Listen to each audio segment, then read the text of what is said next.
Hello BSc first year student, कैसे हैं आप सभी लोग। उम्मीद है आप लोग बहुत अच्छे होंगे। दोस्तों आज की इस वीडियो के अंदर हम डिस्कस करेंगे बीएससी फर्स्ट ईयर बॉटनी के फर्स्ट सेमेस्टर में आपका थ्योरेटिकल पेपर आता है माइक्रोबायोलॉजी एंड प्लांट पैथोलॉजी। दोस्तों इस सेमेस्टर से आज हम डिस्कस करेंगे एक most important topic, reproduction in fungi. पिछली वीडियो के अंदर हमने डिस्कस किया था जनरल कैरेक्टर्स ऑफ फंजाई। आज की इस वीडियो के अंदर हम कवर करेंगे फंजाई में किन किन मेथड से रिप्रोडक्शन होता है। एग्जाम पेपर में लॉन्ग क्वेश्चन में आपसे पूछा जा सकता है फंजाई के रिप्रोडक्शन से रिलेटेड, तो आप लोग इस वीडियो से नोट्स भी बना सकते हैं। तो यदि आप बीएससी के कॉन्सेप्ट को हिंदी में समझना चाहते हैं तो आप इस चैनल से जुड़ सकते हैं। चलिए फ्रेंड्स, वीडियो को स्टार्ट करते हैं। आप लोग हेडिंग डाल लीजिए रिप्रोडक्शन इन फंजाई। फंजाई में जनरली 3 मेथड से रिप्रोडक्शन होता है, वेजिटेटिव रिप्रोडक्शन, एसेक्सुअल रिप्रोडक्शन और सेक्सुअल रिप्रोडक्शन, यानी तीनों मेथड से इसमें रिप्रोडक्शन होता है। सबसे पहले हम डिस्कस करते हैं वेजिटेटिव रिप्रोडक्शन के बारे में। वेजिटेटिव रिप्रोडक्शन को हिंदी में वर्धी प्रजनन कहा जाता है, जिसमें सबसे पहला मेथड है फ्रेगमेंटेशन यानी विखंडन। तो फ्रेगमेंटेशन में बेसिकली क्या होता है, इस मेथड में जो फंगल हाइपी होता है वो लंबाई में बढ़ता है, उसकी लंबाई बढ़ती है और उसके बाद किसी एक्सटर्नल फोर्स के द्वारा वो 2 या 2 से अधिक भागों में टूट जाता है। टूटने के बाद जो अलग होने वाला जो पोर्शन होता है वो एक नए फंजाई के थैलस को जन्म देता है, यानी उससे एक पूरा नया थैलस बन जाता है। तो इसे कहा जाता है फ्रेगमेंटेशन। फ्रेगमेंटेशन के बाद नंबर 2 मेथड आता है फ्यूजन, जिसे हिंदी में विभाजन कहा जाता है। इस प्रकार के रिप्रोडक्शन में बेसिकली जो यूनिसेलुलर फंजाई होते हैं, एक कोशिकीय फंजाई होते हैं, जैसे ईस्ट या बैक्टीरिया आदि में मिलता है, इसमें जो सेल होती है वो लंबाई में बढ़ती है और उसके बीच एक कॉन्स्ट्रिक्शन, एक ट्रांसवर्स वाल बन जाती है, जिससे कि 2 अलग अलग सेल्स में वो डिवाइड हो जाती है। ट्रांसवर्स वाल बनने के कारण या कॉन्स्ट्रिक्शन बनने के कारण 2 डॉटर सेल्स बन जाती हैं। तो इस प्रकार से फ्यूजन के द्वारा रिप्रोडक्शन होता है वेजिटेटिव मेथड्स। नंबर 3 जो वेजिटेटिव मेथड है वो है बडिंग, मुकुलन। बडिंग के द्वारा इसमें बेसिकली होता क्या है, इस विधि में या इस मेथड में पेरेंट सेल में छोटी एक आउटग्रोथ पैदा होती है, जिसे कहा जाता है बड, राइट। जो मेन थैलस होता है उसमें एक आउटग्रोथ निकलती है छोटी सी, उसी को कहा जाता है बड। और उस वही बड जो होता है आगे चलकर सेपरेट हो जाता है, पृथक हो जाता है और एक नए फंजाई को जन्म देता है, एक नया थैलस बना लेता है। नंबर 4 पर आता है जलाशय, स्क्लेरोटियम। इसमें वास्तव में जो माइसीलियम होता है ये माइसीलियम का रूपांतर है। यह अनफेवरेबल पीरियड्स में बनी गहरे रंग की एक ठोस गद्देदार स्ट्रक्चर होती है। जैसे ही फेवरेबल कंडीशन आता है उसी समय ये नए फंजाई को जन्म देती है। तो ये जो वेजिटेटिव मेथड है इसमें ध्यान से हमें समझना होगा। सबसे पहले जैसे अनफेवरेबल पीरियड्स आ गया, जैसे बहुत तेज़ गर्मी है, यानी कि जो परिस्थितियां हैं वो बिल्कुल भी अनुकूल नहीं है, तो उस कंडीशन में क्या करते हैं, ये एक ठोस एक गहरे गद्देदार जैसी स्ट्रक्चर बना लेते हैं।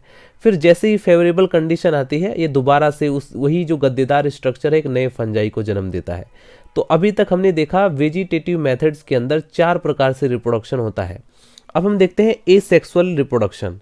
एसेक्सुअल रिप्रोडक्शन के अंदर हम देखते हैं किन किन मेथड से इसके अंदर फंजाई के अंदर रिप्रोडक्शन होता है। वही सब आपको पॉइंट्स भी नोट डाउन करना है। यह निम्न प्रकार से स्पोर्स के द्वारा होता है। जैसे पहला स्पोर है जू स्पोर्स, जिसे हम हिंदी में कहते हैं चल बीजाणु।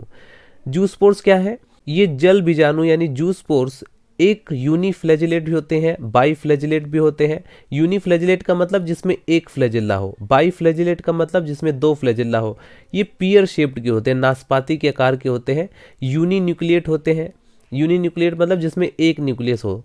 तो ये यूनिन्यूक्लिएट स्ट्रक्चर होती हैं जो कि जू स्पोरेंजियम में उत्पन्न होते हैं और ये जर्मिनेटेड होकर के एक नया पौधा बनाते हैं। इसका एग्जाम्पल है सिनकाइट्रियम एंड एल्ब्यूगो। इसके बाद नंबर 2 पर आता है कोनिडिया, जिसे हिंदी में कहा जाता है कणी। ये नॉन मोटाइल स्पोर्स होते हैं और ये एक्सोजीनस स्पोर होते हैं। ये फंगल हाइपी के जो अग्रभाग आगे वाला जो भाग है कोनिडियोफोर पर उत्पन्न होते हैं। ये एक्रोपेटल सक्सेशन बेसिपिटल सक्सेशन में लगे रहते हैं। ये सिंगली जैसे पाइथियम, पिथोफ्थोरा, ये चैन में जैसे एस्परजिलस, पेनिसिलियम, ये सब इन्हीं के अंदर ये पाए जाते हैं, इन्हीं फंजाई के अंदर ये पाए जाते हैं। तो इस प्रकार से हमने देखा एसेक्सुअल रिप्रोडक्शन के अंदर जूस्पोर और कोनिडिया के द्वारा। कुछ डायग्राम भी आप लोग बना सकते हैं इसके अंदर। ये जो आप देख रहे हैं ए से लेकर डी तक के ये एसेक्सुअल स्पोर्स होते हैं, राइट। ये इसमें देख सकते हैं जूस्पोर्स हैं जो कि बाईफ्लैजिलेट है, क्योंकि 2 फ्लैजिला आपको दिखाई दे रहे होंगे। ये इसका वेसिकल है।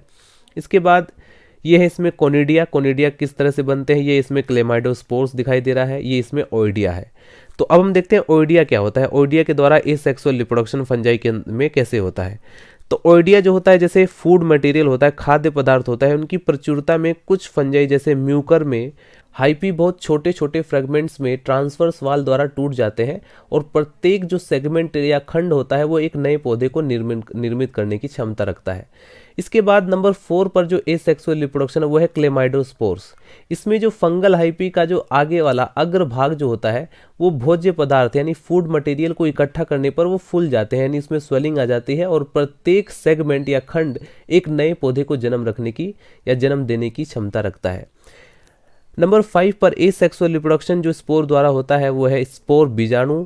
ये साधारण जनन इकाई होते हैं, सिंपल एक रिप्रोडक्टिव यूनिट है और ये एक कोशिकीय होती हैं यानी यूनिसेल्युलर है, तथा इनकी आकृति यानी शेप और साइज जो होता है वो डिफरेंट फंजाई में डिफरेंट हो सकती है और ये नए पौधे को जन्म दे सकते हैं। फंजाई में एसेक्सुअल रिप्रोडक्शन को डिस्कस करने के बाद अब हम डिस्कस करेंगे फंजाई में सेक्सुअल रिप्रोडक्शन यानी लिंगी प्रजनन।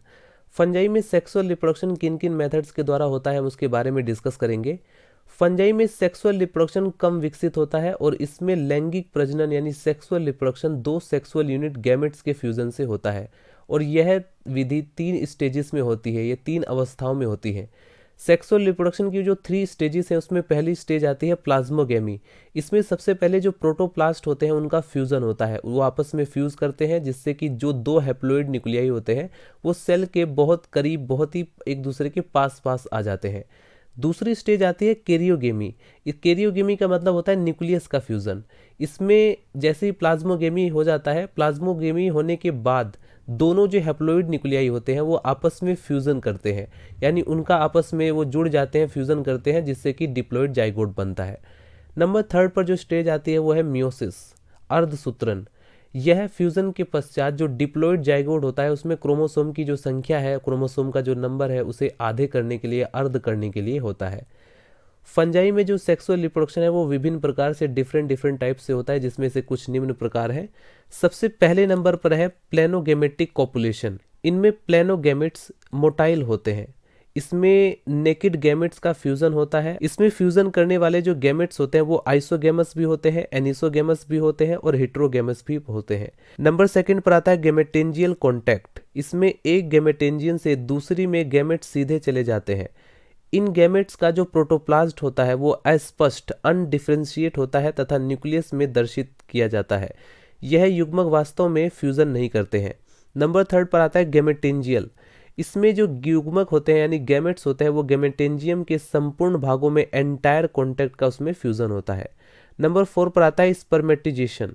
स्पर्मेटिजेशन में क्या होता है, एस्कोमाइसिटीज और बेसिडियोमाइसिटीज वर्ग के कुछ सदस्यों में जो नॉन मोटाइल तथा मेल ऑर्गन स्पर्मेटिया बनाते हैं जो कि फीमेल गैमेटेंजियस के ग्राहक यानी रिसेप्टिव हाइपी के द्वारा संपर्क में आते हैं। इसके बाद आप लोग नोट डाउन करेंगे सोमेटोगेमी। सेक्सुअल रिप्रोडक्शन में नंबर 5 मेथड आता है सोमेटोगेमी। एस्कोमाइसिटीज और बेसिडियोमाइसिटीज वर्ग के सदस्यों में प्राय जो सेक्स ऑर्गन्स होते हैं वो स्पष्ट नहीं होता है तथा 2 सामान्य कोशिकाओं के नाभिक से उनका जब न्यूक्लियस फ्यूज करेगा तब जाइगोट बनाते हैं। इसके बाद आप लोग सेक्सुअल रिप्रोडक्शन के अंदर ये डायग्राम्स बना सकते हैं। ये मोस्ट इंपॉर्टेंट डायग्राम है सेक्सुअल रिप्रोडक्शन ऑफ फंजाई के, जिसमें आप ध्यान से देखेंगे ए से लेके जी तक के दिखाया गया है। Fungi, planogametic copulation, isogametes, anisogametes, heterogametes, gametangial contact, spermatization, gametangial copulation and somatogamy. तो ये पूरा डायग्राम यहाँ पर दिखाया गया है। सो गाइस, इस प्रकार से हमने आज की इस वीडियो के अंदर कवर किया reproduction in fungi. Next video के अंदर हम कवर करेंगे न्यूट्रिशन इन फंजाई। फंजाई में न्यूट्रिशन किस प्रकार से होता है ये भी एक मोस्ट इंपॉर्टेंट टॉपिक है, तो इसको हम नेक्स्ट वीडियो के अंदर कवर करेंगे। मिलते हैं नेक्स्ट वीडियो में। अगर आपको वीडियो पसंद आए तो लाइक करें, चैनल को सब्सक्राइब कर दें अगर आपको इसी तरह की और भी वीडियोज़ चाहिए तो।